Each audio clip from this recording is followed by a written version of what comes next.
Johnny, and welcome to episode 111 of the Travel Like Boss podcast. I'm out here in Taipei, Taiwan with Lubo that I met out in Chiang Mai. What's up, Lubo? Hey everyone. What's your last name? Jurik. Okay. Lubo Jurik from Slovakia. So for those who don't know where Slovakia is, can you do a little brief background on it? Slovakia is in Central Europe, or maybe you would call it East Europe. And the neighboring countries are Czech Republic and Poland, Ukraine, Hungary, and Austria. So it used to be Czechoslovakia, right? Yep. It's crazy that like Czech Republic is actually still very famous, and almost everybody knows Prague or Czech Republic. Yeah. But nobody knows anything about what country you're from again?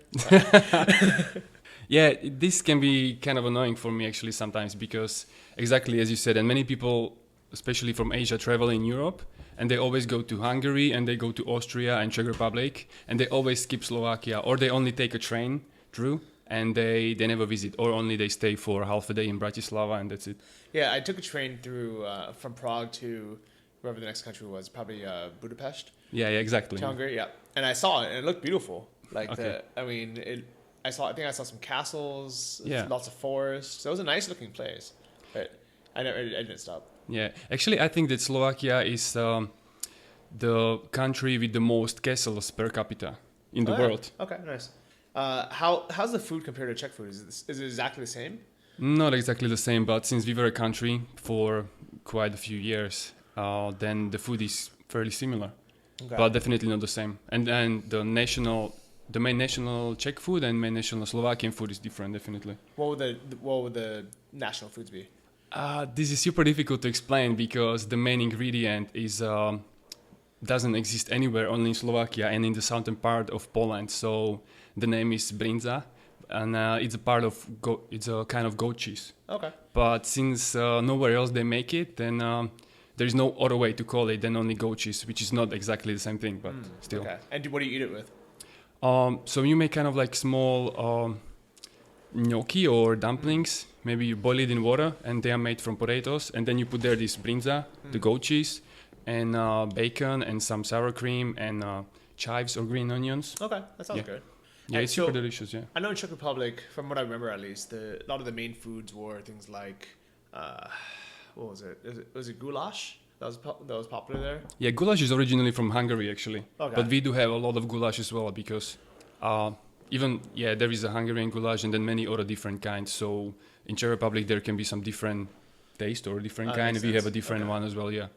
And the beer in Czech Republic is some of the best in the world. Do you also have good beer in Slovakia? Definitely, yeah, we do. I don't drink beer, so I can't really tell you which one is the good one, but there is a lot of good beer in Slovakia as well. Okay. So I think next time I go to Europe, I'm gonna make more of an attempt to actually go there. Yeah, definitely, you should, yeah. Especially because you said you're gonna be there this summer, right? Yeah. So I might come visit. It might be fun. Yeah, definitely, I will show you around. All right. So we met in Chiang Mai, right? Yep. What made you move from Chiang Mai to Taiwan? I didn't move directly, so from Chiang Mai I actually went to South Korea first, and then Thailand again, and then Malaysia, and then I came here. Okay. So it's pretty cool that we were able to do this. We both work online. Yeah. Actually, can you really briefly talk about what you do online? I have been doing web design and graphic design for almost 10 years now, and so that's the main part of my business. And then I have a few other projects, and now I'm doing also an online course. Okay. So you were freelancing as a web designer? Yeah, I have my own company. Oh, nice. So if people want to find you, how do they find you on that? You can find me I have my English website as well, which is evolutionstartup.com. Okay. Yeah, or my English blog, lubojurik.com. Okay. Yeah, I'll have links to all this stuff. But it's Okay. cool just knowing that you're able to kind of pick up and go to another country kind of on a whim, right? Yeah. Like, is there an actual reason why you moved to South Korea or to here? The reason why I'm in Asia in general is because I learned about Asia when I lived in Australia, where I went to study for 3 years. And I made many friends from Japan, from Korea, from Thailand, from many different parts of Asia. And then I fell in love with it. I like the food, I like the nature, I like the different cultures, I like the girls a lot as well. That's cool. Yeah, a lot of guys, European guys, American guys, really like dating Asian girls. To me, because I come from America, I would imagine, I actually haven't met a Slovakian girl, but I would imagine to me they would be so beautiful. You know, they would be like so exotic, so different. Yeah. I've dated girls from like Czech Republic, and I was like, wow, they're super hot. Okay. What's the difference?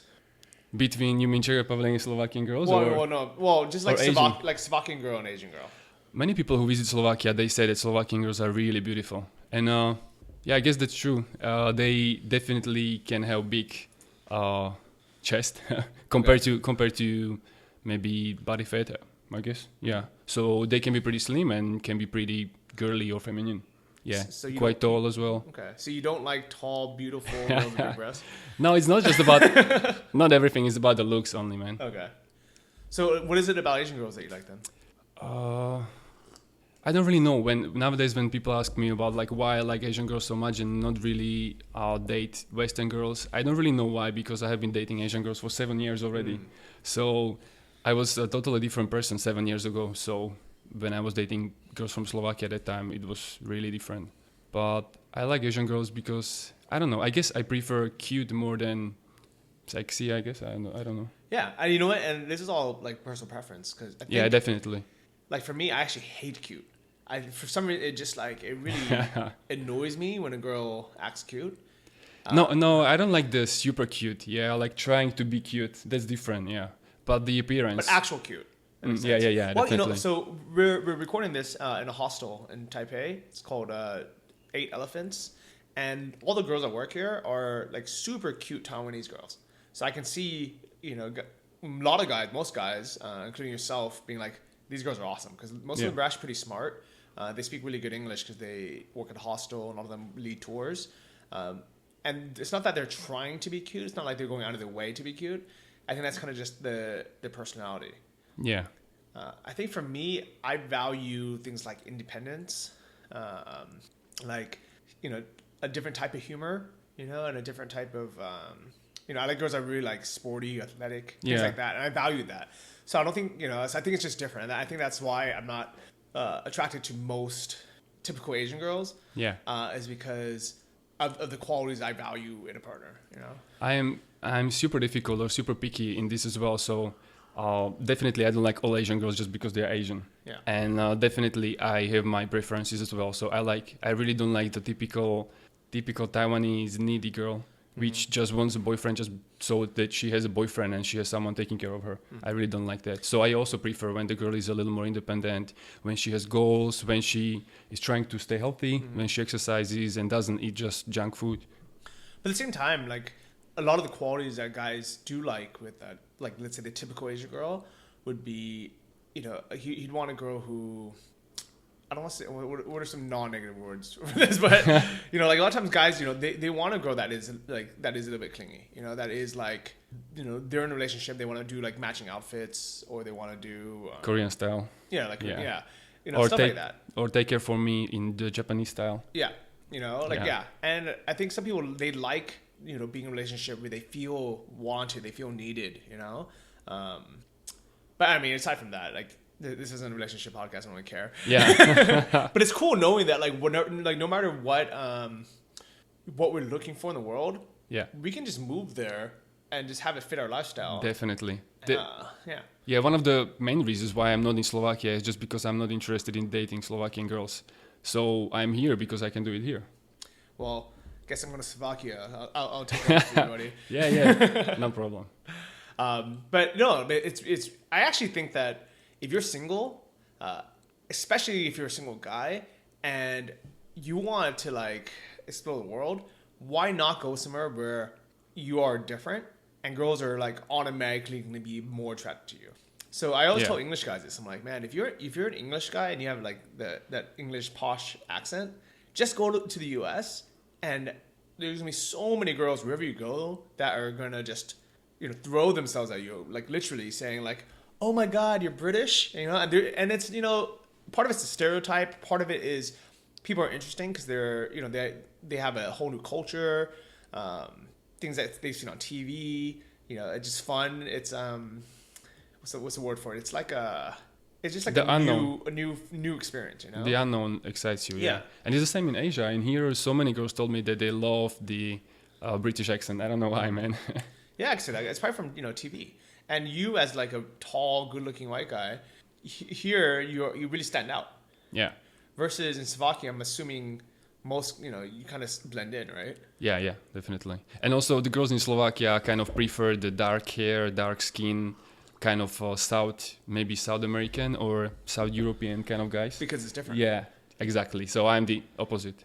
Yeah. No, but in Slovakia we have many different kinds. There are guys who have a lighter hair like me, or dark hair or black hair, or darker skin. So yeah, and the same with girls. But in general, girls in Slovakia prefer definitely the kind of guy, the appearance, which I'm not. Okay. All right. Well, it's fun, to date out here. How have you been meeting girls out here? Is it like an online website or Tinder? Yeah, there is a dating website which I've been using for, I don't know, 2 years now, maybe already, in the countries in Asia where I visit. Okay. Yeah, OkCupid. Oh, yeah, that's okay. what I use. Yeah. We have that in the US as well. All right. Okay. So and Tinder a little bit sometimes, yeah. So if a guy's like a dark-haired Spanish-looking guy and he wants to go to Slovakia, yeah, how should he go out and meet girls? In Slovakia? Yeah. Don't ask me that, man. I don't know. You have no idea. I'm from a small town in Slovakia. There is only like 50,000 people live there, so there is not much to do. And yeah, when you want to go out, you just go to a bar. And during the week, it's usually empty, so only like Friday, Saturday night is crowded. All right. And then when you go to a bar or a club and you look different, all the girls will be probably around you. There you go. Yeah, but tips straight from the source. Go to Slovakia on a Friday or a Saturday. Yeah. And look different. And go to the one bar in the country. Not in the in my hometown, not in the country. Okay. Yeah, but also beware because many of the girls are super young. Okay. In the bars and nightclubs, yeah, especially in the small towns. In the capital Bratislava or in some bigger cities, probably they'll be different. So, what's the legal drinking age there? 18. Okay, but they can go in before they're 18? Officially, I guess not, but unofficially they do. I guess. So you guys got check ID. Yeah, definitely. All right, great nomad dating tips. But let's talk more about actual Taiwan because that's actually the point of this podcast. I'm actually in town because my cousin just got married. So congratulations to Jacob and Queena. They're both from Taiwan originally, but they met in the U.S. They both lived there, but they came here for the wedding because their families all over here. So they actually had two weddings. Last weekend was the one in Taipei, where it was Jacob's dad and his whole family. Actually, I guess dad and mom both live here. Okay. So their entire family. And then on a few days ago, it was in the south in Kaohsiung, and that was Queena's whole family. And It was so weird going to two different weddings. So the one in Taipei was with Jacob's, I guess, his side, and his dad was a general in the Taiwan army. Okay. Which was actually, technically it was China's army, but before they lost to the communists. So all his dad's friends were all generals. Wow. And they were all like 80 years old. So you have a room full of like 25 generals. Wow. That probably used to, they were so used to like commanding like armies, literally, And now they're these old guys, we're sitting there, they're drinking this Taiwanese liquor called Gaoliang. Have you ever had that? I think so. It's the super untasty one, right? Oh, it's disgusting. Yeah, I think so. It's 58% alcohol. I think I had it on the New Year's Eve here. Someone offered me. It's so bad. I drank like a bunch of shots with. There was a older guy who I guess he's not blood-related, but he said that he escaped China with my grandparents. My dad was like 2 years old, and they basically rode through China on horseback. Wow. To the coast, and then took a boat to Taiwan to escape from the communist army. Wow. And he was part of their I almost imagine it being like Oregon Trail, so in the U.S. there's a video game called Oregon Trail, but it's basically a bunch of like wagons where like people are trying to get from one side of the U.S. to the other. So I imagine it's like that. Like you have almost kind of like an extended family. You probably have like 20 people. Yeah. On horseback, just like traveling for like weeks to get to the coast. Crazy. Something like that. Yeah. So it was fun, kind of like getting to know everyone, hearing like stories about what my dad was like when he was a kid, hanging out with these older people. And then the one in Kaohsiung, which is the south of Taiwan, that was a completely different like vibe because first off, I didn't have any of my family there. It was her her side of the family. Okay. And they're all kind of like business people. And it was massive. It was like 300 something people that she probably didn't know, any of them. But it was all like relatives and not relatives, like business partners and their relatives. Wow. So it was like this giant fancy Business wedding, yeah. Business wedding almost. And here's what's really sad, and it really sucks, is I messaged them 2 months ago when they first invited me to the wedding, and I said, please don't serve shark fin soup at your wedding. And they both said, don't worry about it, we're not going to serve it. It's a cruel, stupid tradition. And then when I got here a few days ago, they said, don't worry, the Taipei wedding, like we've called off the shark fin soup. Like everyone understood. Yeah. But in Kaohsiung, is the tradition. She said that like she fought with her parents for like months. Wow. Trying to get it off the menu, and they just would not do it. And they said that they had, and at first I was like, I almost didn't believe them because they, I was like, maybe they said it once and then they like didn't fight for it, And I felt bad because I was like, I didn't do everything I can do, I told them 2 months ago, which I think I encourage everyone, if you guys are going to be a guest at someone's wedding, as soon as you RSVP and it's an Asian wedding or it's in Asia, just say to them like, by the way, please don't serve shark fin soup. And for anyone that doesn't know why, the way that they get the shark fin is they basically cut off just the fin and then throw the entire body of the shark back in the water. Yeah, it's disgusting. It's so bad, and the shark just slowly drowns for like 8 hours, To be honest, I'd be 100% okay with people eating shark soup if they ate the whole shark. Yeah. To me, it's just like this cruel, unnecessary thing, And people only do it because they think it's expensive. They think there's health benefits. There really isn't. Yeah, exactly. Yeah. So this is mostly with the Chinese weddings, isn't it? Or is it elsewhere in Asia as well? I know it's mainly like Chinese weddings. So in China, Taiwan, Singapore, Malaysia. Okay. But I think it's in other parts of Asia too. I'm not sure exactly where else, but maybe in Japan. I'm not sure. I haven't heard of Japan, but I'm not really sure. But I know for sure it's a Chinese thing. Yeah. And I think like 100 years ago, it kind of almost made sense. Where you're like, wow, if you can get a shark, like then you must be very powerful, Or the shark's so powerful that if you eat part of it, like it has to have good health benefits. Because you had to catch it yourself, yeah. But nowadays you just buy it. Yeah, and if you're gonna go like, let's say you're gonna go like swim with a knife and kill a shark, and you want to serve it at your wedding, go ahead. I'll applaud you for that. Definitely, yeah. But if you're just gonna buy it on the black market, it's stupid. So the only way to actually fix it isn't to protest or like, even unfortunately even talk about it or share this information, because most people listening to this in English are not going to be eating shark fin soup anyways. Yeah. The way to actually stop it is through demand reduction. So next time, the next time there's going to be an event where people are going to serve it, like a wedding, you can just say, hey, please don't serve it. Yeah. And most of the time they'll be like, okay. And instantly it's if everyone did that, there'd be no, it would just die off this generation. Yeah, definitely. Unfortunately, it's one of those things where even though all the people in our generation know it's stupid, the parents are still so tied to their traditions, and they almost feel like if they don't have it, they're going to lose face. Yeah. Which is this crazy like concept. Have you ever heard of that before you came to Asia? No, never. I had no idea. And so kind of, can you describe like what that means now? Like saving face? Oh, saving face. There definitely is a big thing in Thailand. And nowadays, I think I've learned a lot about Japanese culture as well, where they use it a lot. And saving face is basically just to do something or to not do something, so you look still, you keep your respect in front of the other person. I guess that's what it means, saving your face. Do you have something like that in your culture? No, actually in Slovakia we are pretty straightforward and honest, and also we kind of don't value when the other person is hiding or trying to save their face.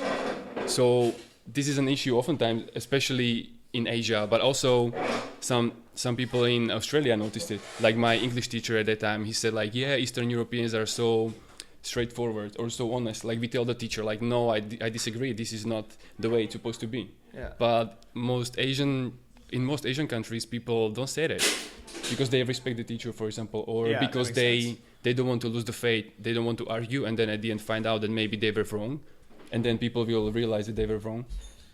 Yeah, that makes sense. And but what's crazy is there's like a balance, right? Where on one point of view, where like let's say in American culture, people they want to argue all the time, even though they might not be right. Yeah, definitely.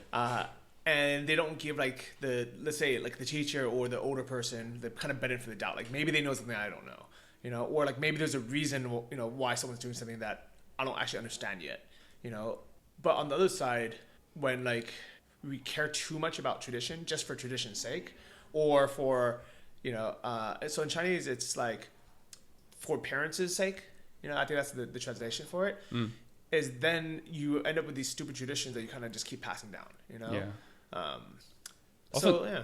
Oftentimes I ask the question why I have to do this, or why are you telling me that, or what is the reason behind it, and then you can better understand. Yeah. And if it doesn't make sense, then you can just. But then at least you like understand why, right? And then you can kind of make the choice for yourself. Yeah. So with the shark fins, for example, the reason why is pretty stupid, I believe. Yeah, to be killing animals and not even eat them, just kill them basically, because from the fins you don't get anything anyway, and the taste is not good either, right? It's just well, the soup wasting. itself. Well, so I refused to drink it. Okay. But the soup itself, from what I remember as a kid and I didn't know any better, is it tastes great. But it's not because of the shark fin. It's because they were like cooking it with like chicken broth and like definitely all this other stuff. So I've had imitation shark fin soup, and it tastes great. You know, I'm like, oh, this is like a soup that they put like a lot of effort into making. You know, might be some shrimp in there, some chicken or something. Yeah, but if you didn't put the shark there, then you wouldn't even know probably. No, you would have no idea. Yeah. Like, if anything, you know what I would do if I was them? I would say, okay, well, in that case, just serve invitation and don't tell anyone. Yeah, exactly. Let people be like, oh, this is awesome. Like, and here's the crazy thing is, people drink it. Okay, so here's the explanation, just as devil's advocate, right? Is people drink it or they want to serve it is because people think it has like health benefits, right? I've heard that actually it helps men, isn't it? Or I don't know specifically about shark fin soup, but I know like a lot of that stuff, like tiger penis or like bear gallbladder or Wow. oh man, there's this animal. I don't even know the name of it, but it's really cute. It looks almost like a little armadillo. Okay. They use it to make soup as well, and it's almost extinct because of the, and basically what it is or rhino horn, things like this. Yeah. People think it's either potent for like virility or like sexuality. Yeah. Or they think there's health benefits, and there isn't. There's literally zero. But from their point of view, what it is people are like in places like China, or I guess even here, people are like so stressed out. There's like no exercise. There's no exercise. They're not eating vegetables that much. Yeah. So a lot of people feel really unhealthy most of the time. There's maybe there's pollution or stuff like that, and they feel like if they can just use some money to buy this magic potion, where they can suddenly be stronger and more virile, and they can make more kids, or they can be healthier themselves. Yeah. People anywhere want to believe in the magic bullet, I guess. Yeah, and it's sad because here's the crazy thing is when we talk about it in English, it sounds so ridiculous, and you're like, why would anyone believe this? It sounds so stupid, right? But for whatever reason, in the Chinese language, it's very descriptive, and there's a lot of words that we don't have in English to describe like this mystical potency. Where when they say it in Chinese, it almost just like makes sense. You're like, oh yeah, I can see that happening, Okay. Because they don't even call it like, they don't say, oh, this is healthy. They would say like words like, this will like add back on your missing health. If that makes sense. Okay. So it almost kind of implies that like something in your health is missing, and this is like what will like complete it. Yeah. And we don't have a word for that in English. Yeah, almost like a pill. Yeah. Yeah. It's like, oh, you're missing this, like it's gonna help Magnesium or something. Yeah. Yeah, So yeah. here is a magnesium pill. Yeah, something like that. Okay. And you can only get it from this soup, Yeah. So these are kind of like weird things where hopefully, as the internet grows more popular, people start speaking, multiple languages. We start traveling more, start communicating better. And these ideas kind of spread. These things will die off. And what I was most disappointed in is the fact that even though the people getting married didn't want to have it served, Yeah. that it's one generation deep because the parents, because the wedding's really for them, and they're often the ones paying for it. It's their friends coming. So I'm hoping that the next generation is going to be gone, but who knows? Maybe it'll continue again, or maybe by then, like, there will literally be no more sharks in the sea, And for people that don't care about sharks, you don't have to care about the sharks. What it is if you get rid of all the sharks, you probably, it disturbs the ecosystem. So you might not have fish, you might not have coral, you might have, all these things are interconnected, Yeah. Yeah, I agree, definitely. And I guess, it takes like 1 to 2 generations from some old culture, old habits to disappear, especially the bad ones, yeah. So the young people see that, the young people go online, they read, they research, they make foreign friends, and they learn. So, nowadays you can find information about anything online. So, but the old people, they don't go on Facebook and read all the articles about why shark fins are bad and they are damaging the ecosystem, so they don't care. Yeah. But the older people do, yeah. And what's fortunate about our generation, but also us, our lifestyle as a digital nomad, is we have the time to actually research these things. We're like, I think a lot of people, they're so busy working all the time or like stressing over stuff, they literally don't even have the time to even think about these things. So I feel like the reason why as digital nomads are so attuned in these things in general is because we meet people from every different culture, like every day. I mean, we are sitting in Taiwan, hanging out with a guy from Slovakia, with an American, and then next door we have, people from Germany and from Taiwan and from all these other countries. We're all connected to the internet. We're all working online. We're studying, we're learning. We're talking about visiting, different countries all the time, eating their different foods. And I think a lot of people, they don't have the time or the I don't know, energy probably as well to do these things. So, but at the same time, sometimes it just takes like one person delivering the message in the correct medium. So, for example, this guy named Yao Ming, the basketball player, he single-handedly reduced shark finning by like 50%. Wow. Before that, everyone who talked about it in English, number one, and then talked about it in a way where they just, were saying like, it's stupid, don't do it. Yeah, because he's from the same culture and he spoke in their language. Yep, and he said it in a way. And he's super famous and popular. And people were like, oh, well, if he's talking about it, maybe it's real. Also, he said it in a way where he was like not, belittling or calling people stupid. He was saying like, oh, you probably don't know this, but this is why you should eat shark fin soup. Yeah. And a lot of people just stopped doing it. But more importantly, I think what it was is a lot of companies and the government even, they didn't want the pushback anymore because the general population knew about it.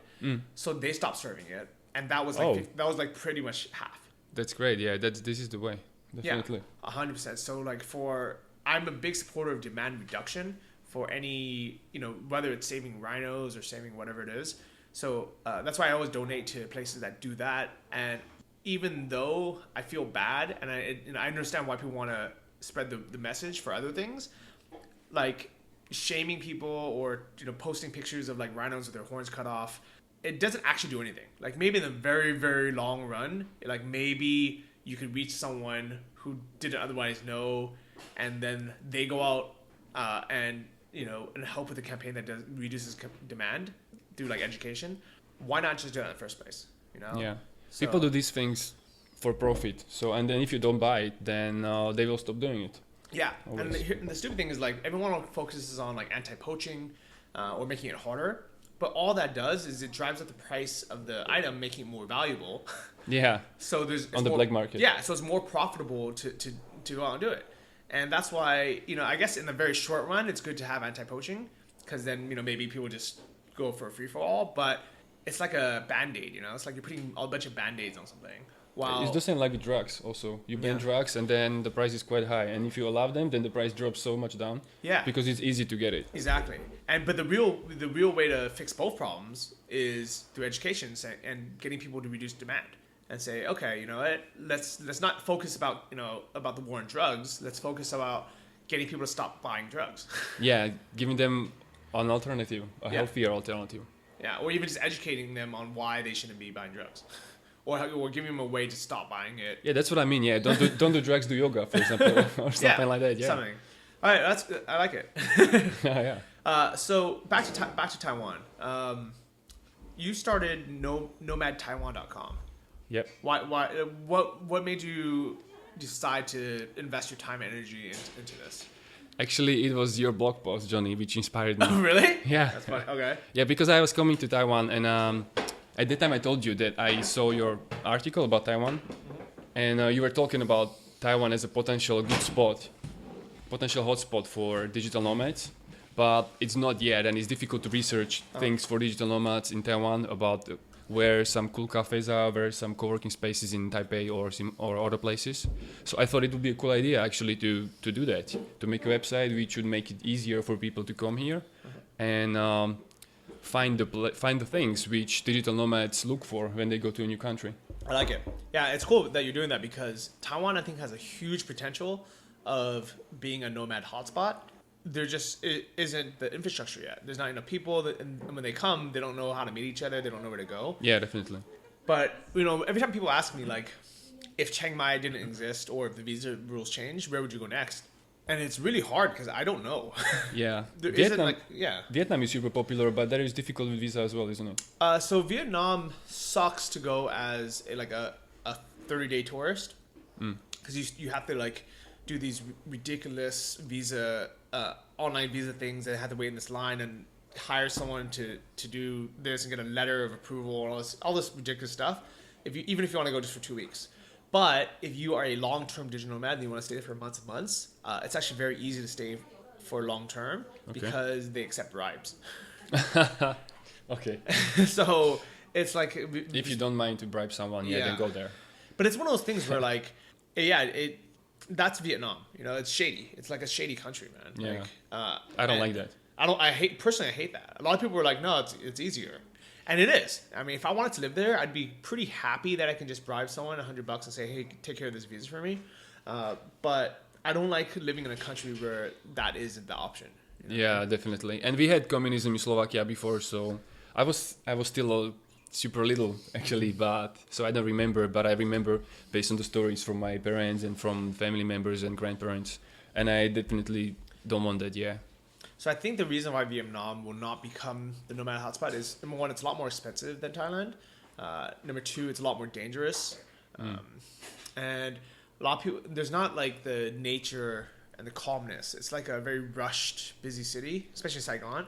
I think people have tried to do stuff in like the towns or like the beach towns. I've been there. There's nothing there. I don't think it's gonna happen. But I can see. I mean, there's a lot of people that like Vietnam. So I had a whole episode. You guys can look for it. It's Saigon versus Chiang Mai. So for some people, they love it, and I understand why they like it. But for majority of people, they're not gonna like it. Yeah. I was thinking of going there as well because I know so many digital nomads are in Saigon, but when I saw just the photos from the traffic there, I don't feel really like going there. Oh man, I hate crossing the street there. Like, people, they say to you, close your eyes and walk across the street.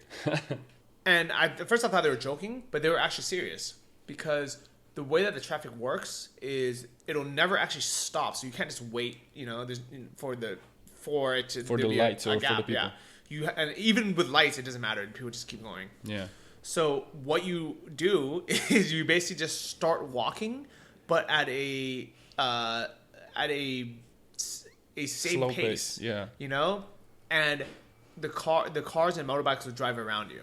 And they said that the way that you get hit is if you change speeds. So if you try to like dodge a car or motorbike, you'll get hit because they'll try to go around you. And it's so stupid, but it somehow it works. That's their culture. But I don't want to put myself in that situation. Yeah, every day. Every day, it's stressful. Yeah, you go shopping or something, and then someone can hit you. Yeah. So for people that like to live kind of on the edge all the time, they like that excitement. I understand why. Like, there's a lot of hustlers there. People wake up early, they work a lot, and to a lot of people, they like that hustle and bustle. Okay. That's not me. Yeah. The reason why I think Taiwan potentially would be a really good place is the weather is pretty good. It's similar to Chiang Mai. In the south, especially. Yeah, is it? Okay, yeah. Yeah. It's like it's hot, but it's like it's not like it's nice. Yeah, but the winter in Taipei cold. actually it's not super nice actually. Really? Why? Yeah, it's around 10 to 15 degrees Celsius. Oh, and it gets that cold. Wow. yeah, and raining a lot. So it was kind of cold for me here, especially since they don't have heaters at home. So you will probably get You get cold. get one. But the south is warmer, right? The south definitely that's a different place. Yeah. Somebody asked me on Twitter, I think, or Instagram. They said to do like a write up on Kaohsiung, which is the south of Taiwan, the next big city. I'm not gonna write it up because I didn't really work there. I just worked out like Starbucks, so I don't know too much about it. But I don't think there's a big scene there yet, anyway, so it doesn't matter.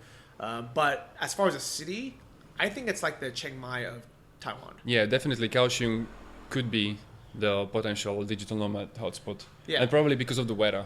And also because from Taipei it's a little bit further to the beach, and also the beaches in the north are not very nice. Yeah. But in the south, Kenting, the only tropical national park is there. Next, just I don't know, 1 hour maybe from there by bus, I guess. Yeah, I just came back from there last night. And it's beautiful. Oh, okay. Like I'll post some photos on this, but it's a beautiful.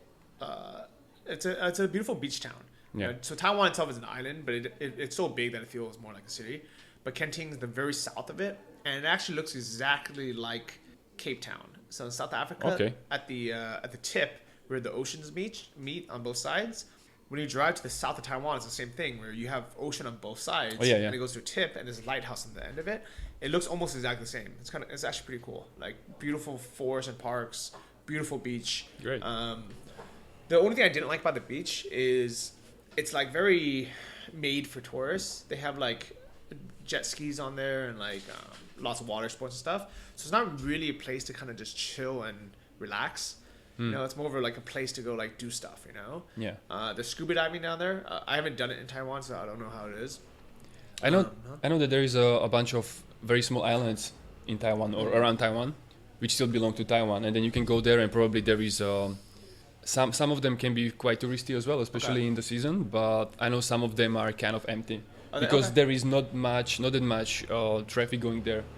Yeah, you can oftentimes there is only small planes going there, and then it's difficult to get even the ticket. Okay. Yeah, so there cannot be many people if only like, I don't know, 2 times a day there goes a plane with 30 people on the board. Okay. Yeah, that might be fun. And actually, in Kenting, the place that we stayed was called Caesar's Resort, and they had a semi-private beach right opposite it. It's a really small beach where you can go down. On the left side, it's actually public, so anyone can go, and on the right side, it's private, and it's beautiful. White sand beach, super clear, clean water. Beautiful, like really, really nice. And that place was actually calm. They had like lounge chairs where you can tan, you can hang out. Great. So there are places where you can go and just chill. I highly recommend this resort if you guys are going down there for vacation. How is it with the internet in the south? Like it was fine. Yeah, I mean, I was working down there and it was fine. Okay, you had the data plan. So I have data plan on my phone, and also they had Wi-Fi at the resort. Cool. So hey. So the cool thing about the data plan, the cool thing about the data plan is it's only 300 NT, which is about $10 US, and you can get 4G kind of throughout Taiwan for 10 days. So we did that, and then at the hotel the Wi-Fi was pretty good, so we just worked from there. Okay. Yeah. I'm paying 500 actually for a month. Yeah, that's super cheap. That's like $15, right? And it's comparable to the Wi-Fi, or not the Wi-Fi, the 3G or 4G in Thailand. And I guess so, yeah. Yeah. So and compared to back home, man, it's so much cheaper. It's like people pay like $80 a month back home for internet. I don't remember how much it is in Slovakia. Yeah. And so here's the thing about Kaohsiung is it has a beach. Did you go to the beach in Kaohsiung? No, I haven't been there yet actually. Okay. But it's probably it looks nice, you know, at least from the shore it looked good. And it's close to Kenting, which is a beautiful beach. Yeah. It's a lot cheaper than Taipei. Yeah. And the internet's good as well. You know? So, I mean, like, so for example, the hotel I stayed at in Kaohsiung? Yeah. It was $60 a night. And it was like really nice. I put up photos of it on my Instagram, and people were like, "Wow, like this place is it was like cool. gorgeous." Versus in Taipei, for $60, you get like a small, tiny room. Yeah, my friend lives in Kaohsiung already for I guess 2nd year. He's also from Slovakia, also a digital nomad. Yeah, not really traveling, but living there. And he always calls me there, and he says that definitely you can live for probably half the price than in Taipei. Yeah. So I think Kaohsiung would be like the digital nomad hotspot of Taiwan if one actually existed. Yeah. So if someone wants to like get a bunch of people to start it, I would recommend that. Yeah, definitely. And then we will join. Yeah, and then we'll come. I don't want to be the one to start it. It looks like with Nomad Taiwan, you're kind of leading the way. Yeah, maybe I have to ask my friend to suggest a few spots there, like co-working spaces, maybe if there are some. Yeah. Turn it up a bit, and it's pretty easy to get to because there's the high-speed rail, which is like the what do you call it, like the super fast train.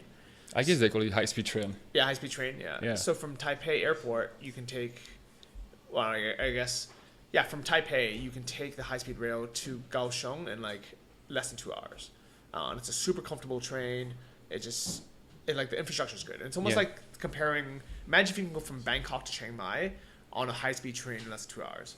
It'd be like that. Yeah, and also there is an airport actually in Kaohsiung. Oh, is there? Yeah, so you can fly there. Oh, perfect. All right. Oh, and that's one of the things why Taiwan is super good for digital nomads. Also, there are so many low-cost airlines here, and the prices anywhere around Taiwan are super cheap. You can fly to Japan or South Korea or the Philippines for around 50 euros. Okay, yeah, that's really good. Yeah. Actually, if you want to fly from Chiang Mai to Taiwan or vice versa, you can go to V Air, and that's like $50 or something like that. Yeah, V Air is great. Yeah. So yeah, pretty happy with Taiwan. Visas should be easy for most people. I think anywhere except for like South Africa and a couple other places, you get 90 days automatically. And so have you had to make some visa runs while you're here? Yeah, I'm here now, my third term. So I was here first 3 months. Yeah, then I went to Hong Kong. Then 3 months. Then I went to Japan for 4,000 NT return ticket. So that's what, $130? Yeah, maybe something like that. And that's return. Yeah, return. Yeah. That's super cheap. Yeah, and so always I get 3 months. Yeah. So I think for me, the reason why I haven't really done more like networking, co-working here is, first off, there's not enough people to like have it be easy. I think I'm so spoiled that in Chiang Mai, you can just meet people anywhere. Yeah. Here, I'm sure there are people. I bet you as soon as I leave Taiwan, I'm gonna get like 3 messages saying like, "Oh yeah, I'm in Taiwan. We should have met up." But by then it's too late. I'm already gone. But while I was here, it's like besides you that I met in Thailand, like I haven't met anyone else that co-works. Yeah, actually, you've been here for a while. Yeah. I don't know anyone actually here either. Yeah. And you've been here how long? 7 months now. More than 7 months. See, yeah, I know there is a bunch of mostly foreigners here are English teachers. Uh-huh. Some of them are professionals. Yeah. Yeah, but I mostly hang out with the locals. So, if there was some digital nomads, then I would probably meet them. Yeah, because we have similar values and live similar life. Yeah. But the typical foreigners just living overseas to teach English or something, I'm not really interested in meeting that much. Yeah, I know what you mean. Yeah, I've been hanging out with a lot of them at the hostel, and they're cool. They're like fun to hang out with, but they have the English teacher mentality. Yeah, definitely. Yeah, which is very different, Yeah. Because it's like a normal job, and like they're stressed because they're always teaching kids. Yeah. What is cool about Taiwan though is most of the foreigners I've met have been actively learning Chinese, which is it's fun, kind of like communicate. I don't know. I guess the fact that people are actually like really trying to immerse in the culture, and also that they have a lot of Taiwanese friends where they like. It's one of the kind of the shames of Chiang Mai is the expat community, the digital nomad community. We don't really hang out with Thai people that much. Yeah, definitely not. And I think even though sometimes we try, there's like a big divide. But it's not like people are super open to, to hang out. There's different language barrier because people get shy or they just don't want to do it. While here, it's actually kind of cool to have like a Western friend. Like they want to teach you Chinese. They're happy to let you practice. Yeah, definitely. Yeah. And also, the English teachers, for example, in Korea, they don't really care about studying Korean language. Mm-hmm. Or in Thailand also, I guess there is many teachers who are there years and they don't speak any Thai. But in here, not everyone, but definitely more people here study the local language. Yeah, which is very cool. So I still think, it's been a year since I've been in Taiwan. I think not that much has changed. The funny thing is the last time I was here, the most outspoken Taiwanese digital nomad was Greg Hung. And after meeting me, he moved to Chiang Mai. Okay. So I still think that if a bunch of people moved to Taiwan, especially to Kaohsiung, it would be a great hotspot. Easy visa runs, you get 90 days on arrival, fast internet, relatively low cost of living, great food, very friendly people, good everything except for no community. Yeah. Lots of hiking, lots of nature. It's beautiful, Also, actually, here in Taipei, there is at least a few Taiwanese who are doing online business. Yeah. So I have met one guy who he's American, but he lives here. He has also a Taiwanese background, and he has a website which is in English, but writing about Taiwan. Okay. Have you been to any of the co-working spaces? No, not really. I wanted to check a couple out. Last time I went to a few, but there's no one there. Okay. The maker spaces and the maker bars, they're actually pretty popular, but it's very different from like a co-working space. Or maker, like they do. They actually hand like jobs physically or make stuff. Yeah.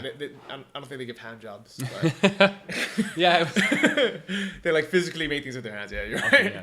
Like 3D printing or like modeling, stuff like that. Yeah. So I think that's a big community here. Co-working community, just not even like the tourist community. There's not that many. I know it's not high season right now, but like there's not that many like Western tourists compared to like places like Thailand. Definitely not. Yeah. And if they are here, they only go to a few places in Taipei. So you always see them in the same spots, and when you go elsewhere, then there are no tourists. Yeah, really. like I think even just walking around, I see like maybe one white person a day. Like. But in this area, actually, it can be students because many people study here at Yeah. the universities. Oh yeah, I can see that actually. Mm. Yeah. So overall, I think it's a great place to live, and I think it has potential to be a great Chiang Mai alternative. Like it pretty much is one of the few places that actually matches up all the criteria. Yeah. Also, friendly- there is a lot of street food here. great street food. Yeah. The funny thing is, I don't like the food at most restaurants in Taiwan, but I love the street food. I think that most restaurants are overpriced. Definitely, especially in Taipei. I think it's the real estate and the type of food they serve. I think what they do is they try to make it really fancy. So a lot of people, they want like expensive seafood options or like, Yeah. it's almost like people eat it just to eat it, versus to actually enjoy the taste of it. Yeah, people in Taipei, they love to spend money, I believe. They work super hard and super long hours, and then they want to spend the money. So they go to eat, and Like they go to shop, Yeah. and watch movies, I guess. Yeah. So they don't mind paying 500 or something for a meal.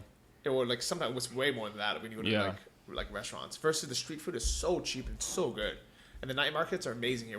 So Taiwan night markets are the best in the world. I would say that. Thailand has great ones, but most of the time it's only like just Saturday or just Sunday. While here it's pretty much every night. Yeah. And there's like 6 of them that happen every night. In Taipei, yeah. Just in Taipei alone. The one in Kaohsiung was great too. I really liked it.